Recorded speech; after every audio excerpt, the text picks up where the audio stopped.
All right, buddy. Last one Hey, of the year. that's it. Now I was you, already ahead of you. I know you already got into it here. I'm gonna pour myself a delicious glass of this. It's mid-December, and we're looking forward to getting the year wrapped up Yeah. in style. So what are we drinking here? This is one of my favorite breweries. I don't know if the camera can see that, but that's Hoyne. Do you know where Hoyne is? No, where's Hoyne Horn? is out of Victoria. Oh. They make one of my absolute favorites called Dark Matter, Hmm. and I just am in love. So, anyways, this is their Pilsner. It's very, very good. There we go. But let's get into Give it that. a try. Love it. Oh, Okay, that's good. so we're gonna do something fun today. You've got something for me. I I have do. no idea what you've got. So we'll whether it's a test the knowledge sort of thing, Yeah. or I'll just plead the fifth and say I'd never even heard of it. Yeah, exactly. I thought something fun for you. Cool. I thought we would do, and this is wild actually, as I was preparing for this video, but I did a complete list of all the stuff that happened in the last 12 months, from the start of January of this year, all of the regulations, all of the big announcements, everything that has happened in BC real estate. And you know what? There's probably still stuff missing from this list, but I have got 16 things in here that were like highly impactful, highly contentious, for better or for worse. So I thought that'd be really fun just to kind of go on a trip down memory lane on these. And of course, we've done lots of YouTube videos on a lot of this stuff, so anybody can jump onto our channel and check out videos kind of more in depth. That's not the purpose of today's video. Mm. They can also catch up on a lot of this on our new podcast, which is Yeah, real estate on tap. yes. So we got, I think as of the date of filming this, we've got 4 episodes on there. There's some pretty cool ones on there. So definitely check that out. We'll put the link in the show notes so people can go check that out. And that's a really great way that people can listen to things like this without sitting on YouTube and watching us for however long we're here. They can listen to it in their car and hear kind of what's going on. So we'll put the link in that as well. That's right, because we both have faces for radio, isn't that? That's right. Yeah, absolutely. Okay. Well, why don't we start with what you got? Sure. And I guess we'll let everybody know too. We're going to wrap up with the number one question that I'm getting, and I'm sure you are as well, is like, when are we going to see the market finally make its change? And I've got my thoughts on that. I'm sure you do as well. Yeah. So we'll jump into that maybe towards the end of the video. If you want to get right to it, you can fast forward it. But Sounds good. all right, what do you got for me? So, in the land of buying properties, the statutory building schemes. I know you've seen them before, and maybe our viewership may have run into a situation, but effectively, a statutory building scheme is a set of rules that all the owners of a specific neighborhood or development, they have to follow these. Right. So effectively, it's a blueprint of how these neighborhoods how they look and how they operate. Yeah, it's what gives like nice consistency to a neighborhood where you Exactly. pull in and it makes it feel nice because all the homes look similar. That's exactly right. So Okay. now, how does it apply? So just like you have financial charges like your mortgage, which will or hopefully will get discharged when you sell your property, there are things called non-financial charges. So these are stuff registered against the title of the property that will stay with the property, not with the homeowner. So it runs with the land. Okay. So this thing is known as a statutory building scheme. So it's a set of rules, as we mentioned. But why does this matter? So let's say painting your house purple. That's a big deal breaker for someone. They want to be able to do that. If a property has a statutory building scheme, it could show in the rules that it has to stay within a few colors. Maybe it's a beige, maybe it's a brown, maybe it's a gray. Right. You can't paint it purple. Right. Right. And one of the other things too is if you want to add stuff like new fencing or maybe some tall privacy hedges, well, you'll need permission for that from the person who developed that property as well. And so now you're thinking, okay, well, now I have to look at the rules for this. It's a charge that runs with the property. What are some things to look for? So what we do is every home buyer, we all look at the title of the property and we see, okay, if there's a statutory building scheme, let's pull that charge and let's see what is actually on there. Next thing you do is you got to understand those rules. So then you got to go through and go, okay, so, I can only build these. I can only have this. There's this and that, and we just got to make sure that we know everything, absolutely everything about that building. Right. Okay. And then the other thing too is you want to check for any conflict. So as we just had the earlier video, bylaws changed, Right. and also zonings too. So in such cases as something is contentious, or that's a made up Contentious. word, contentious Yeah. against the bylaws or the zoning, that I think you can speak to it also, is that the zoning and the bylaws will actually take precedent over those statutory building schemes. But disclaimer, we are not lawyers. We are real estate advisors. Yeah, and that's up for That's a discussion. There's some properties in, I want to say it's Coquitlam, mm, and they've actually got charges on their titles. It's not a building scheme, but it would be a covenant, which is kind of like a restriction yeah. basically. And they're saying that this neighborhood long time ago, they didn't want multifamily in this neighborhood, so they put covenants on these titles that said it's only single family, nobody else can get in here. Yeah. And now the question is, well, how does the province look at that? Because of all this small scale multi unit housing initiative that's Exactly. come forward. So I don't think that's gone anywhere yet. But yeah, they're Nope. very interesting. So you know, a little bit of a story, and why does it matter to people? You know, an informed buyer, they deserve to understand exactly what they're getting. Yeah. And it doesn't mean everything's always perfect. That's not the point of digging into all the details. It's about Exactly. knowing what you're getting and what the potential problems could be. Exactly. My own house, great example. So I had a statutory building scheme. These are put on when, as you mentioned, when people develop their properties. So usually a neighborhood gets them, right? Yep. And so my home had you know, among many other things, it had a statutory building scheme that said I had to have what kind of roof?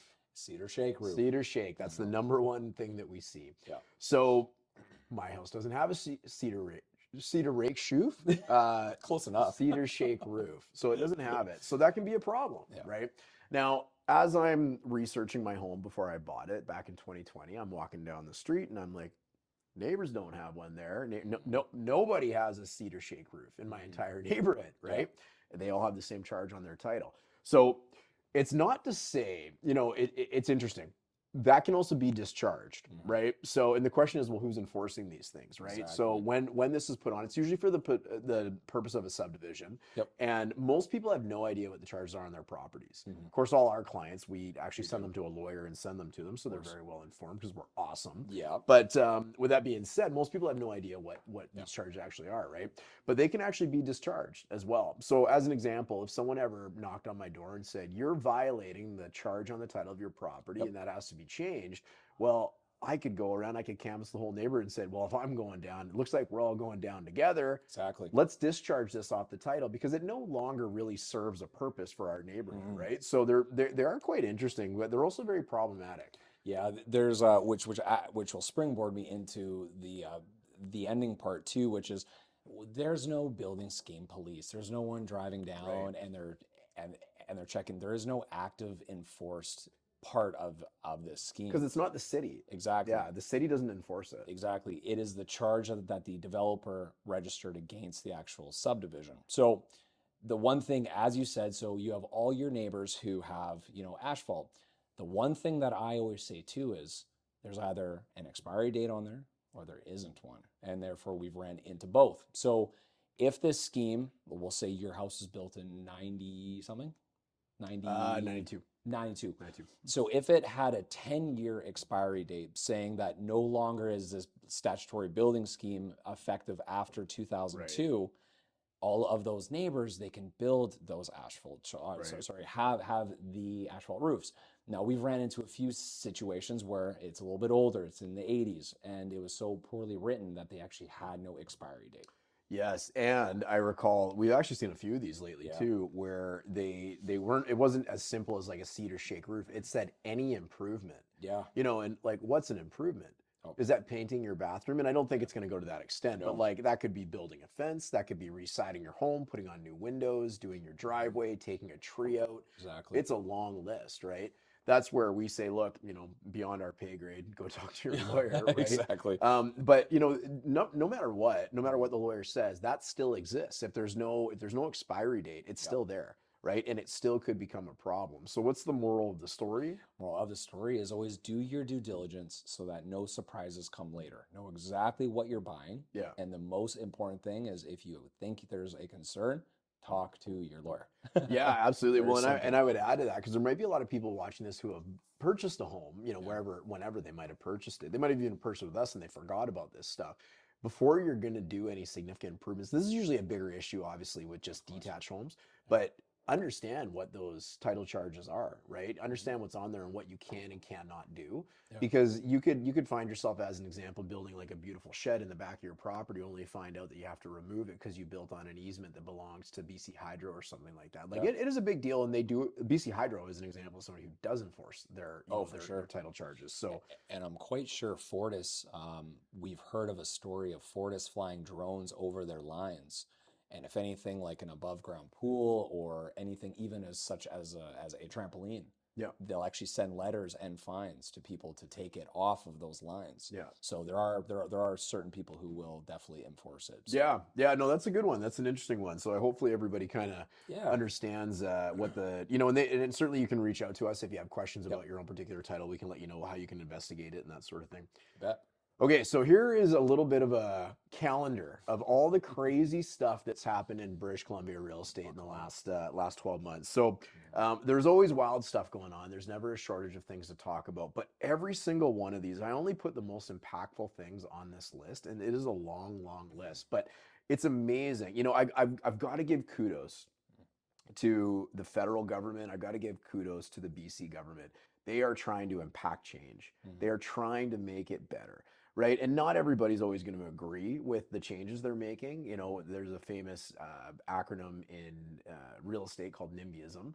right? Not in my backyard. It's great for your Yeah. your neighborhood and your Yes, property, but not mine. it's not good for yours. Don't touch my stuff. Exactly. But nonetheless, I've got to give them kudos for moving their feet. We've got a federal election coming up next year. We just had a provincial election last year, so some of this stuff was obviously done in the lead up to the provincial election, and maybe you could say the same for the federal election. But nonetheless, a lot of this is in effect, and there's some other announcements that are pretty significant that are on the way, and we'll talk about those as well. So, beginning like right at the beginning of 2024.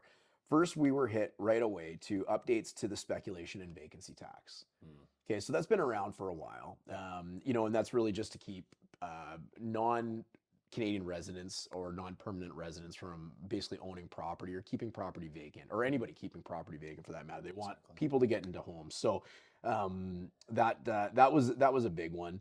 Fast forward to January 2024. Well, we're still in January, actually. Sorry, no fast forwarding. We had the elimination of rental restrictions and some age restrictions in condominiums and townhomes. Hmm. You remember that one came out? Yeah, that's the one that had it was the 19s, the 25s, the 30s, the 40s, the 45s. The age restrictions, Yeah, yeah. yeah. Yeah. So they eliminated those. So you could still have age Fif- restriction of up yeah, to 55. that's right. They also made changes to the spouse, which was probably a great move. So like now once upon a time everybody had to be above 55. Now the spouse or, I think it's just the spouse, and it was off the top of my head, but they Yeah. can be younger than 55. So if you had a spouse who was 53 or 54 turning 55, that they wouldn't automatically disqualify the person who was 55 That's right. into buying that. That's right. Yeah. So there was that one. And there was the flat out elimination of the rental restrictions. Yeah. Every condominium and townhome, every strata property, part of the Strata Property Act in BC, can now rent out their properties. And that was a pretty big uproar for a lot of people. It was a big contention point for sure. Yeah, that was a big one. Did it add more properties to the market? I mean, I don't have the data on that. I did read some articles that said no, flat out. There's still, unless these properties were actively sitting vacant, which how many of them were, but it's certainly, I mean, we were able to transact a condominium this year because the buyers wanted to be able to rent it out, and previously they weren't able to. Hmm. But the good news is for many people who are in that situation that were looking at selling those properties, their prices went up. Yeah. Right, rental, any restrictions on anything brings the price down. So Exactly. so that certainly opened up some pricing, albeit it upset a lot of people as well. The federal ban on foreign ownership was extended into 2027. Mm. Okay, so that one happened. So that's been around for a couple of years now. Yep. So that was a big one from the federal government. We had the introduction of standardized interchangeable home designs introduced from the BC government. So we did a fun video on this. Yep. It's kind of like putting together Legos and building a house. Exactly. You got a few options for a ground floor. Do you want a garage or not? You got a few options for a middle floor. You could maybe do a third floor. You got an option of what your roof's going to be like. So you pick these different pieces, you put them together, you got your home. And you can also put certain amounts on lots depending on the lot size and setbacks, if that all works. So the whole goal with that, which is really smart idea. It's brilliant. This is like a post World War II type idea. Streamline. And the federal government's actually working on something like this as well, but they're a little slower to get this out. But nonetheless, this is really meant to fast track building Mhm. permits and construction because you could ideally also, prefabricate pieces of these homes to be Exactly. able to do them. So that was a really, really neat one. We haven't seen any yet, Yeah. maybe more so in Vancouver, but I'm sure we'll see them as time comes on. We were then hit with a short-term ban on, or pardon me, a ban on short-term rentals in most municipalities, Mhm. over 10,000 people Yeah. in British Columbia. Yeah. So they implemented plans in high demand areas to increase long-term rental housing availability.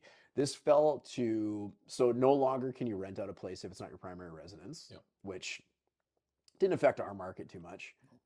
Like, what do you think happened in Kelowna? Oh yeah, it probably got decimated. Oh man, like anything in the Okanagan, Yep. with a population of over $10,000, and whatever my opinion is on it, I'm never a fan of like slamming something in people without giving them the time to 100%. prepare for it. So that was a pretty aggressive one that happened. Yeah. Additionally, the federal government proposed income tax measures effective of January of this year to deny deductions for expenses related to non-compliant short-term rentals in areas where such rentals are prohibited or restricted. Hmm. So you want to do improvements for short-term rental purposes. If it's restricted in your community, there's no deductions on that. So Yeah, and strata, a lot of strata buildings have passed bylaws saying it's $1,000 a day penalty as well, yeah, which is, that will negate any type of strata property, even if you try to do $1,000 per night.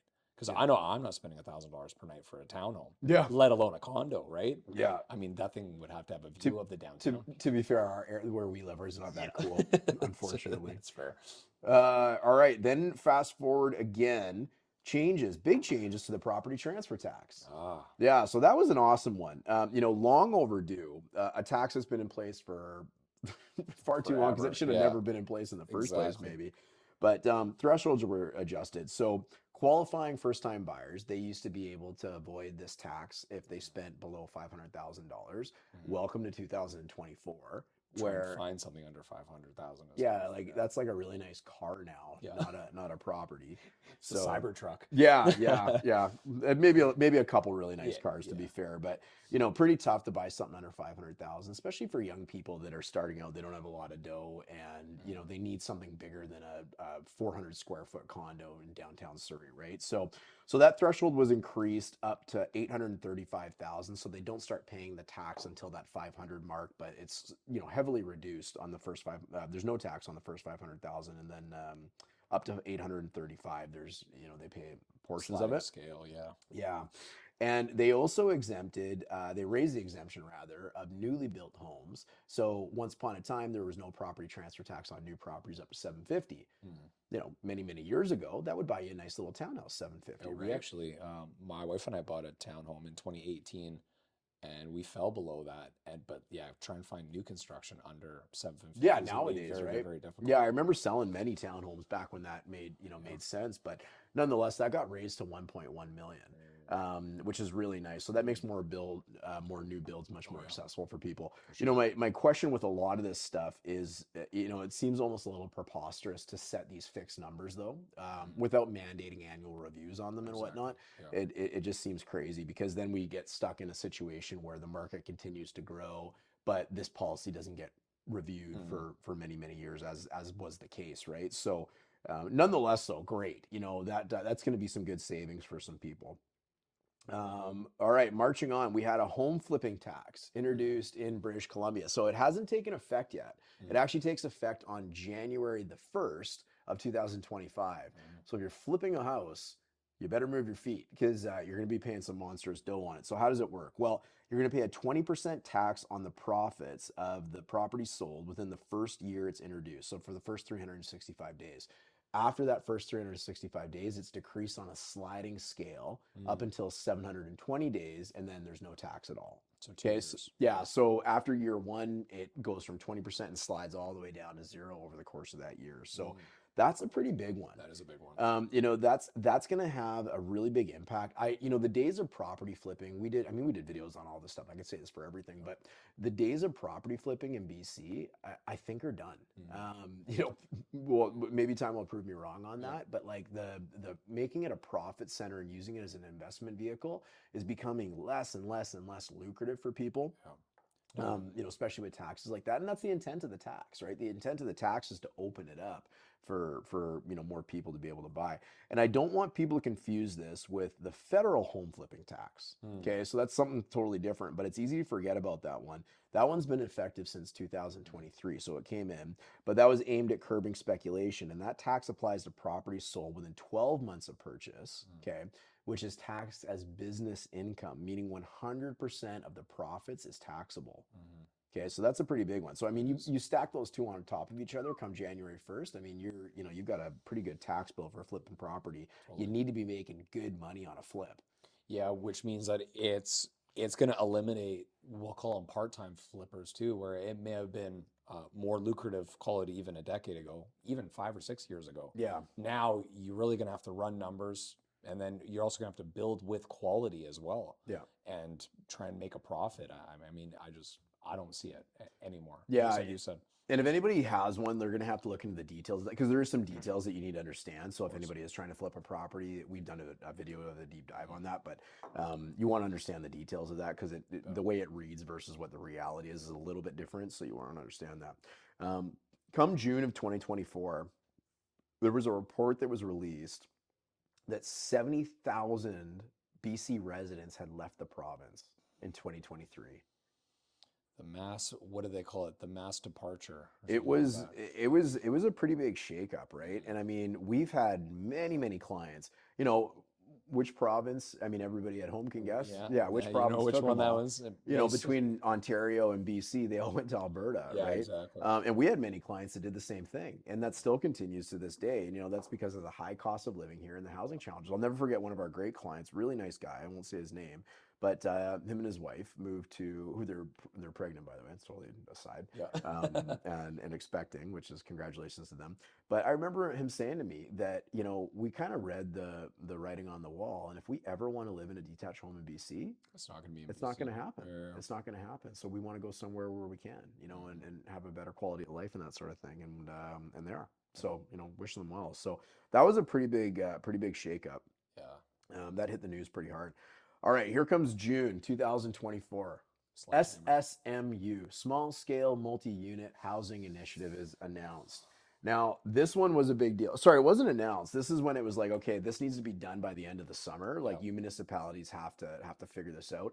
There's more details that have to hit in 2025, so it's not 100% like full steam ahead, even though it's looking that way. Okay, but we all know what this framework was if you've been following our YouTube channel. And But all of our database calls that we made. Thanks for answering our phones. yes, yes, we Yep. called like well over 250 families and let them know about the significant changes to their neighborhoods. And some were really into it, and some were really concerned. Yep. I actually found, I don't know about your experience, but I found most were actually really concerned about it. Mhm. I was left with the feeling that like for such a momentous change, is that something that almost like a referendum should have been, Oh, for called sure. for. But for those watching and listening that don't know what we're talking about, this is effectively the elimination of single family zoning all across the province, Mhm. right?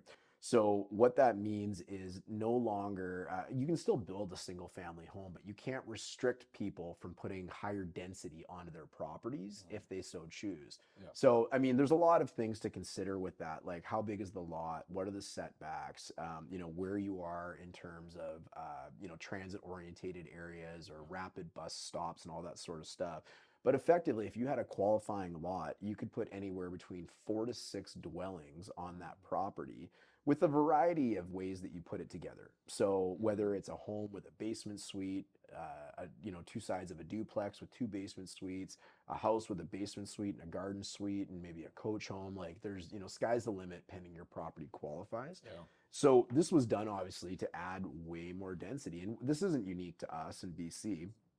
There's many other communities that have been doing this for a long time. Mhm. With that being said, though, it's new and it's a really big shakeup for For neighborhoods, sure. right? So, I mean, I won't get more into that. We did a video on that explains it in a lot more detail, and people can go check that out on the channel if they want to see it. But that is Yeah. probably the biggest one I would say on this That entire was, list. yeah. A lot of the time, all of our housing problems are trying to be solved by taxing people, Mhm. which is, you know what, it hasn't worked yet. in terms of bringing down prices, making homes more affordable, and opening up inventory. Well, I guess maybe you could argue it's opened up a little bit of inventory for like things like the ban on Airbnbs and stuff like that. But that is definitely the biggest impact one from the provincial government in that case that we saw this year. We got our first rate cut in June of Mm, 2024. Do you remember what the overnight rate was the month before? I think it was 5%. It was 5%, Bank of Canada. So we have been in a unique time since about 2022 Hmm. where variable rate mortgages were actually more expensive because of the overnight lending rate for the Bank of Canada than fixed rates. The reason for that, fixed rates, well, all these big banks, they can see the writing on the wall. This isn't going to last forever, and they're trying to lock people in long term to these higher fixed rates than where they likely might be down Hmm. the road, right? Exactly. So the economy's doing not doing what it's supposed to. They wanted to slow the economy down. Hmm. The job or employment rate rather is not looking great. Hmm. So the federal government or the Bank of Canada rather, they start saying, okay, we're going to cut the overnight rate. It's time, Hmm. And there's a lot of people that argue that they waited far too long Hmm. to do this. So, anyways, they started doing that in June of 2024. They did their first rate cut. Hmm. They came down a quarter of a percent. That's right. Then they came down another quarter of a percent. Then they came down a half a percent. And then Yep. they came down another half a percent. That was just this week, wasn't it? Yeah, Yeah, yeah. that's right. So we're at 3.25%. That's right. So one of the biggest things that people are asking right now, you would assume that that's going to have a monstrous impact on the real estate market, and you would assume it should, Hmm. fairly enough. I'm going to cover that, Yeah, towards the end here, fair what enough. we can expect with that. But Totally. the good news is money's cheaper, Hmm. right? Borrowing is cheaper. I have a car loan, it's cheaper. Hmm. We have mortgages, it's cheaper, That's right. right? If you're in a variable rate mortgage, if you're in a fixed, that's what a fixed is. You're just paying whatever you had agreed to. Exactly. So that's certainly one of the good news stories of this year. It's helping a lot of people that really needed it, and especially a lot of people that have to renew their mortgages. Coming up next year, yeah, Yeah, that's a big deal, especially. right? In September, federal mortgage changes announced, Mm, effective on December the 15th, which, as of the day of filming this, is 2 days away, that's right. right? Do you remember what they are? Putting me on the spot. Amortization periods, That's right. Goes up to 30 years for first-time buyers new construction. and new construction. And I believe, no, sorry, it was just those two. Yeah. I was thinking of if you are moving. So let's say you already have a mortgage. If you was it refinance with a different mortgage, you're not stress tested.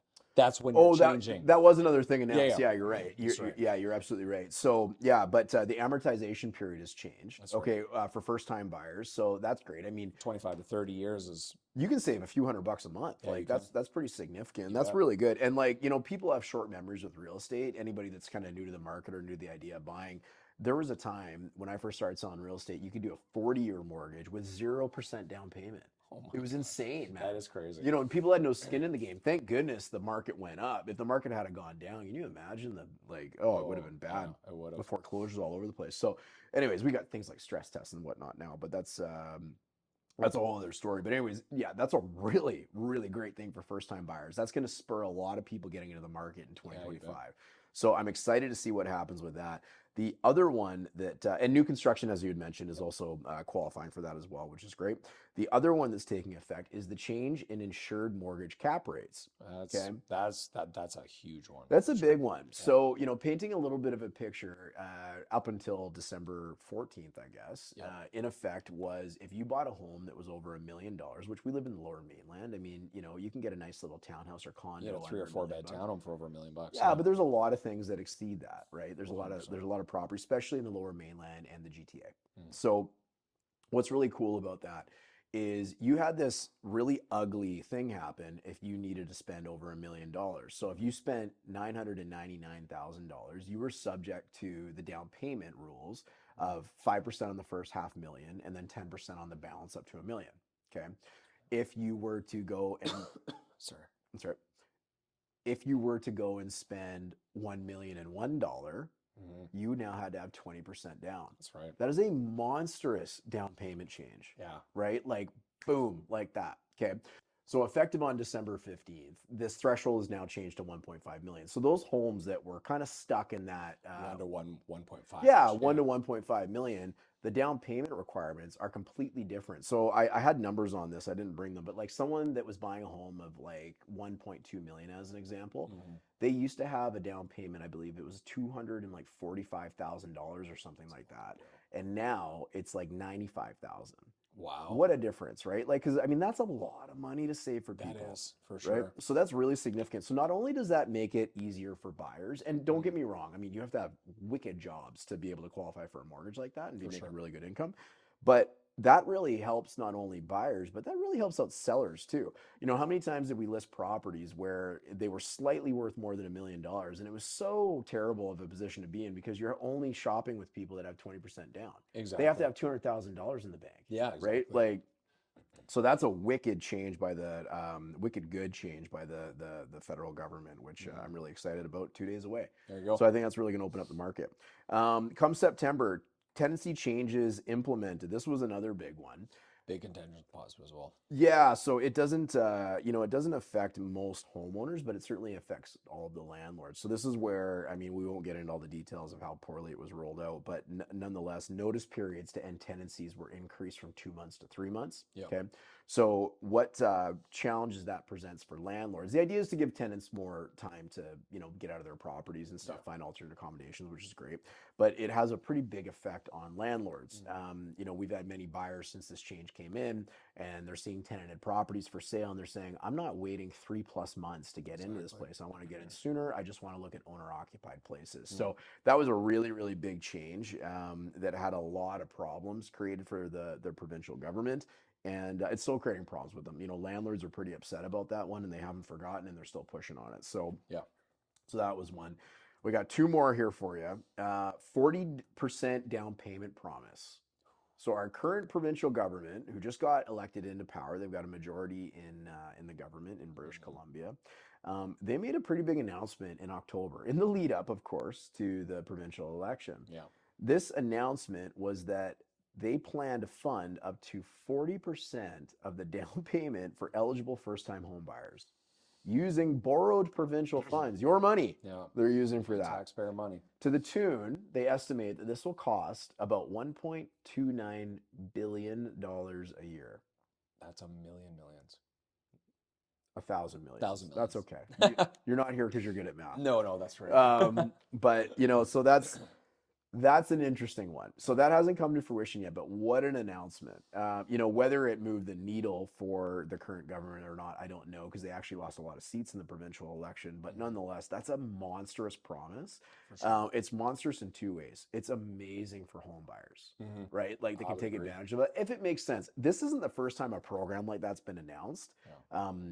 It's different details, but like government, we're going to lend you money and, potentially, own part of the property, whatever Oh, for that might sure. be. We'll see how that plays out. Yeah. That's not the first time it's been announced, but it will.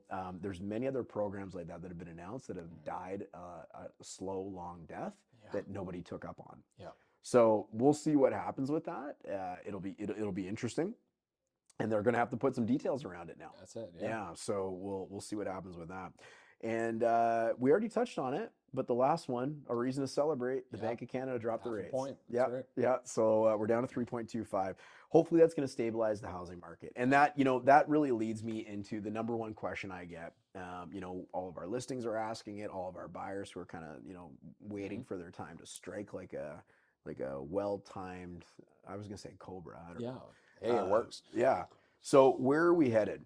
So I was really curious on the impact of rate changes to see like how long it really takes to work its way into the economy, work its way into the home buyers' hearts and that sort of thing. Hmm. A lot of the stuff that I read said it was usually about 3 to 6 months. Yeah. That's kind of where I think it Yeah, and I lands. mean we're at Christmas time right now, Yeah. right? So like it's certainly not going to happen right now, but I would really hope that 2025 is going to look a lot different than Yeah. 2024 Me too. in a positive way, and that's not going to be positive for everybody. Hmm. I think anybody that's been holding off on selling their home, it's going to be positive for them, or Hmm. it may be anybody that's trying to sell their home is going to be positive for them. Yeah. I think anybody that has been, just generally hoping, their loans are going to get a little bit cheaper, I think it's going to be good for them. Yep. Um, I think there's an opportunity for home buyers, but I think that opportunity is going to shrink. Yep. And, I agree. there's lots of people who, they all think the ones that think the market's going to crash are the same ones that are never going to buy a home. Yep. But when it comes to where we might be this time next year, doing a very similar video like this, Yeah, I there's a think it'd be. pretty good chance the market's going to be in a much more advantageous position for a seller, Yeah. and we're probably going to see a change in prices as well. I'm not going to get into making a prediction right now, and here's the reason why. Um, I've got a video that's already recorded with some pretty major things that are happening in 2025. All about things for people to consider if they're thinking of buying or selling, what the major impacts are going to be in the market in 2025. There's three really, really big ones, Right. and what they can do to play it safe and play it wise. So that's actually being released on New Year's Day because I figured Sweet. everybody would be sitting at home not doing anything, Yeah. right? Fair So, enough. possibly hungover. Yeah. So that's coming out on the channel. We'll also put that out on the YouTube channel Yeah. or on the podcast as well. But that's where we'll do a little bit of these predictions and more so give people a really good layout of the land about what 2025 is going to look like and really what to watch out for. But I mean, did you have anything you wanted to add to that? No, I think the interest rate cuts are good, and especially for the optimism. Now, as we mentioned before, it doesn't necessarily affect the fixed rate. It definitely helps the variable rates too. Yeah. So I think hearing the word interest rate cut is probably going to bring optimism to the market of people actually wanting to go out and buy. So it might have been that little bit of push if someone was 1 foot on the fence, 1 foot off. It's probably going to push them probably in the more of the direction of the 2 feet on the buy side. Yeah. I think, yeah, no, we're not going to do predictions there, but I am just looking forward to a more optimistic 2025. Yeah, and maybe even just a more balanced market, I would say so. where people have more fairness. It's not so rigid. There's not so many ups and downs or Exactly. like Yeah. questions and Felt like a whatnot. roller coaster this year for It sure. did. It did. Like it went up, it went down. One of the interesting things year over year. People love to argue about what real estate's going to do. It's just like built in our blood in the Lower Mainland. That's Yeah. fine. I found it really interesting looking at all the products thrown into a blender combined. Yeah. Real estate in the Fraser Valley is down year over year. Yep. So it's worth a little bit less this January than it was last year, or this December than it was last December. With that being said, it's down less than 2%. Yeah. Right. So Grand scheme of things, not no. huge. And we're, number one, we're not day trading real estate. Yep. Most people aren't anyway. Yep. And 2%. So the benchmark price for like all the properties thrown into a blender is slightly under $1 million. So we're talking about $20,000. Yeah. Someone could argue that, okay, you save $20,000, you win the gold star for, protecting the future and stuff like that. And then I would look at them and say, how much did you pay in rent last year? Yeah, probably 32,000. Oh, I'm sure it's more than that, Yeah. right? So nonetheless, we'll have to see what happens. We don't have crystal balls or anything like that, No. but definitely stay tuned for that release coming out on January 1st. It's a really, really good one. And actually, one of the key things I chat about on there as well is what the point is that you just made about mortgage rates. So a lot of people have a misconception, and we're not going to get into it right now, Yeah. but a misconception that these Bank of Canada rates getting lower and ideally continuing to go lower, that's what seems to be being forecasted quite often. Yeah. The impact that actually has on fixed rates, which is what most people end up choosing when they get a mortgage. So I'm not going to give away the whole excitement That's about right. that. I don't want but to do that now because I knew that video was going to take a pretty good deep dive into it. Yeah, So. it does a deep dive into it. So I'm looking forward to that coming out. So anyways, we will wrap this up with what's going on with the stats. So would you let the good people know? So we're going to get specific with the types of products and what they've done in the last 3 months, what they've done in the last year. Let's let the people know what's happening with their investment. For sure. So in the last 3 months in apartments in the Fraser Valley, it was down 1.8%, and in the Lower Mainland, minus 1.9%.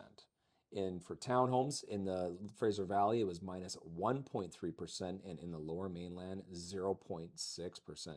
And detached is probably the lowest here, is minus 2.7% in the Fraser Valley and minus 2.5% in the Lower Mainland. All right. So So almost 3% drop in the last 3 months in detached homes, and not only the lower mainland, so the GVR, but also here in the Fraser Valley as well. yeah, it's been interesting because October is one of our best months of the year in terms of like sales volume, but the numbers in terms of price still we're trending down. Yep. So we've actually seen 8 months of consecutive price declines Yep. since whatever the math is on Yeah. last 8 months ago, whatever that is. That's All right, right. what's the other one you got? All right, sounds good. So in the last year, so year over year change in the Fraser Valley, condos down 1.2%, and in the Lower Mainland minus 1.1%. So pretty even there. In for townhomes, we were minus 0.2% in the Fraser Valley and 1.2 positive percent in the Lower Mainland. Really? Yeah, and then also for detached, it was minus 0.1% in the Fraser Valley and plus 1.2% in the Lower Mainland. So all of those were under 2%, and actually some of them were quite better than under 2% That's right. than what I had said. Yeah, wasn't that interesting, It right? So was, yeah. all right. Well, if you waited and you made money, bless you. And if you waited and you own a house and you didn't pay rent, then bless you as well. There you So, go. anyways, man, it was a great year. Yep. Thank you to everybody that was part of the journey with the German group this year. We had Yep. an opportunity of helping lots and lots of people, Yeah. lots of great people. We met lots of really wonderful new contacts and new friends that That's right. we were able to help serve in real estate and whatnot. So we're obviously incredibly grateful for that. You bet.